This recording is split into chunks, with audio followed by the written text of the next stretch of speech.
அஸ்ஸலாமு அலைக்கும். எல்லாரும் வந்து மீன் மசாலா கேட்டிருந்தாங்க. அதுக்கான பொருள்கள் அளந்து வச்சுருக்கேன் பாருங்கள். மஞ்சள் 75 கிராம், கடுகு 10 கிராம், வெந்தயம் 10 கிராம், மிளகு 50 கிராம், சீரகம் 200 கிராம், சோம்பு 100 கிராம், அரிசி 200 கிராம், துவரம்பருப்பு 100, கடலைப்பருப்பு 100, 1 கிலோ மல்லி, 1/4 கிலோ சம்பா வத்தல், 1/4 கிலோ குண்டு வத்தல், ஒரு கைப்பிடி கருவேப்பிலை. இந்த எல்லா பொருள்களையுமே நல்லா வறுத்து ஆலையில் அரைச்சிட வேண்டியது. அவ்வளோதான் மீன் மசாலா. உரப்பு கம்மியாக இருக்கும், தேவைக்கேற்ப மிளகாய் பொடி சேர்த்துக்கிறோங்க. நான் வந்து மசாலா பொடி அரைக்கும் போது மிளகா மல்லியெல்லாம் நல்லா கழுவிடுவேன். ரெண்டாவது இந்த காம்புகளையும் வெட்டிடுவேன். எனக்கு இந்த காம்பெலாம் இருந்தால் மசாலா நெருன்னு இருக்கிற மாதிரி தெரியும். அதனால் இதை கட் பண்ணிடுவேன். இப்போ நான் கழுவி காமிக்கிறேன் பாருங்கள். இந்த மல்லிகை மிளகா எவ்வளோ தூசி இருக்குது, கழுவும் போது காமிக்கிறேன். இப்போ இதெல்லாம் கட் பண்ணிக்கிறேன்.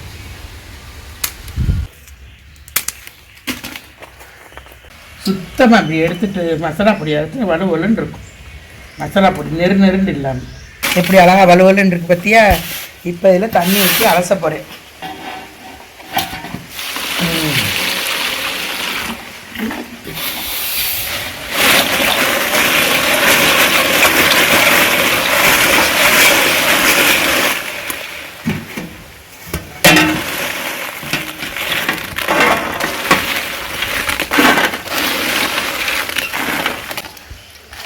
இது வந்து எல்லாமே தூசி, மிளகாயில தூசி. இன்னொரு அலச போறேன்.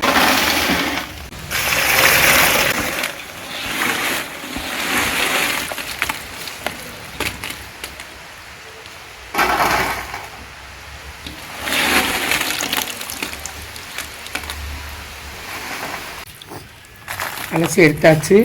கொண்டு அழகாக காய போடுங்க. இந்த இடத்துல அதுக்கு கட்ட மிளகாயெல்லாம் எடுப்போம்.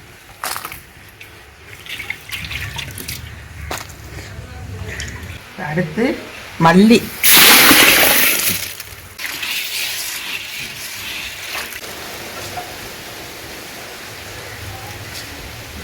அலசுற தண்ணி பாருங்க, சாயா மாதிரி இருக்கு, டிகாஷன் மாதிரி. இவ்வளவு அந்த மல்லியில் உள்ள தூசி.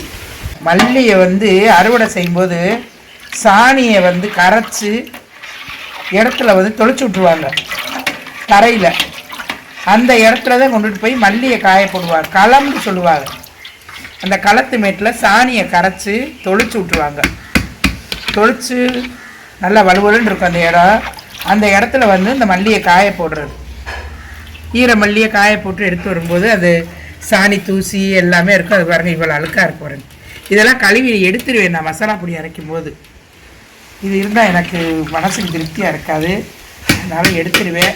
மேலும் இதில் பாருங்கள், இது தண்ணி போனது போக மண் பாருங்கள்.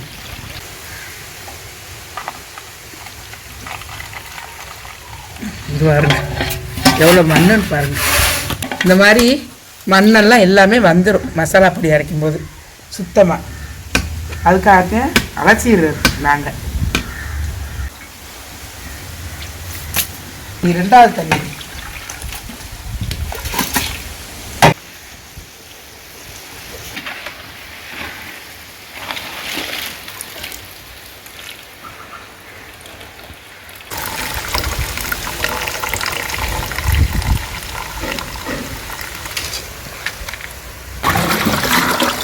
இது 2வது தண்ணி அலசியாச்சு. அவ்வளோதான். இதுக்கு மேலே அலச மாட்டேன்.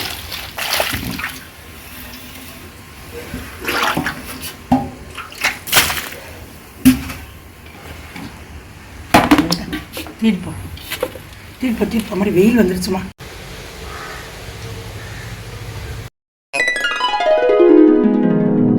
மசாலா பொடி அரைக்கிறதுக்கு மிளகா மல்லி நல்லா அலசி காய வச்சு மொறுன்னு இருக்குது. நல்லா அழகாக மொறுன்னு காய வச்சு எடுத்தாச்சு.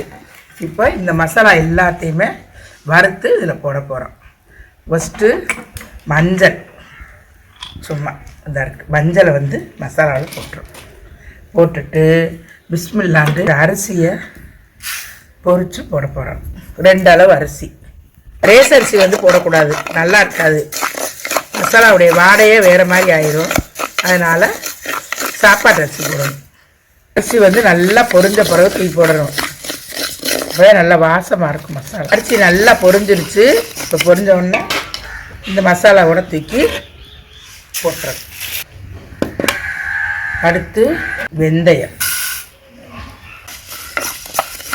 இது வெந்தயம். இதை லைட்டாக வறுத்துட்டு சீரகம், மிளகு, கடுகு, உளுந்து, கடலைப்பருப்பு, துவரம்பருப்பு, சோம்பு, சீரகம் எல்லாத்தையுமே லைட்டாக வறுத்து போட்டுற வேண்டியது. அவ்வளோதான் மசாலா. நல்லா வறுத்து சூடு கொஞ்சம் ஆறுற வரைக்கும் கொஞ்சம் நேரம் வச்சுட்டு போய் அரைச்சிட வேண்டியது. கடைசியில் இந்த கருவேப்பிலையை நல்லா காஞ்சிருச்சு, இருந்தாலும் ஒரு லைட்டாக ஒரு வாசத்துக்காக தட்டி சூடில் போட்டுட்டு இதே மாதிரி எல்லா பொருள்களையுமே மசாலாக்களையும் வறுத்து இந்த மசாலாவில் போட்டுடணும். மீன் குழம்பு மசாலா ரெடி ஆகிடுச்சு. எல்லாம் வறுத்து போட்டாச்சா? இந்த இது எவ்வளோ அழகாக இருக்குது. இந்த மசாலாவை அரைச்சி மீன் குழம்பு வச்சு சாப்பிடுங்க. சூப்பராக இருக்குது மீன் குழம்பு. போய் அரைச்சிட்டு வா, கொஞ்சம் நேரம் சென்று போய் அரைச்சிட்டு வா. கொஞ்சம் சூடு ஆறின உடனே அரைச்சிட்டு வந்து இன்றைக்கி கறிக்கூட்டு மீன் மசாலா போட்டு வெங்காயம் தக்காளி போட்டு கறிக்கூட்டு கிரேவி சூப்பராக இருக்கும். ஆட்டுக்கறியில் இன்றைக்கி வைக்க போகிறேன். மசாலா தூள் அரைச்சிட்டு வந்தாச்சு. இப்போ கறி கிரேவி இதில் வைக்க மீன் மசாலா போட்டு கறி கிரேவி வைங்க, அழகாக இருக்கும். இன்றைக்கி அதே நான் வைக்க போகிறேன். நீங்களும் வைங்க. உங்களுக்கு வேணும்டா நான் ஓட்டு மாவு இதெல்லாம் கேட்டிருந்தீங்க மசாலாவெலாம் எங்களுக்கு வாட்ஸ்அப் பண்ணி விடுங்க, நாங்கள் அனுப்பி விடுறோம். இந்த வீடியோவோட கடைசியில் வாட்ஸ்அப் நம்பர் கொடுக்குறோம், நீங்கள் பார்த்துக்கோங்க. பிஸ்மில்லாஹ்.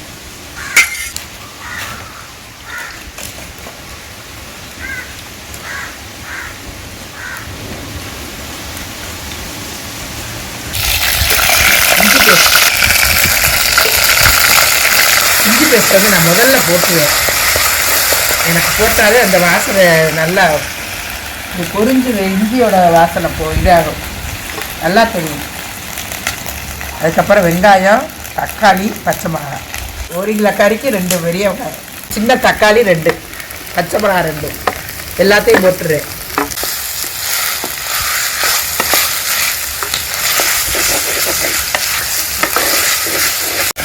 நல்லா தக்காளி வதங்கிடுச்சு, இஞ்சிலாம் நல்ல வாசனை வந்துடுச்சு. இப்போ வந்து அரைக்கிறேன். பிஸ்மில்லாஹ்.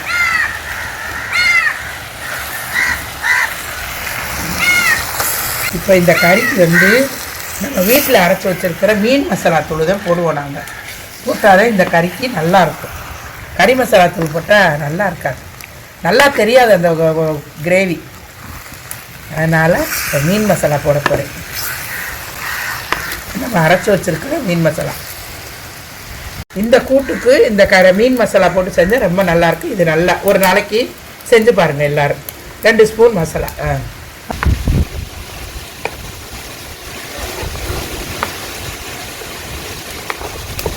உரப்பு தேவைண்டா நாங்கள் கம்மியாக தான் உரப்பு பறிச்சிருக்கோம் மசாலாவில். அதனால் தேவைப்படுறவங்க கொஞ்சம் உரப்பு போட்டுக்கோங்க. தேவை இருந்தால் போடணும்னு இல்லை. வேகட்டு வெந்த உடனே ஒரே உருளைக்கிழங்கு கூட வாசத்துக்கு.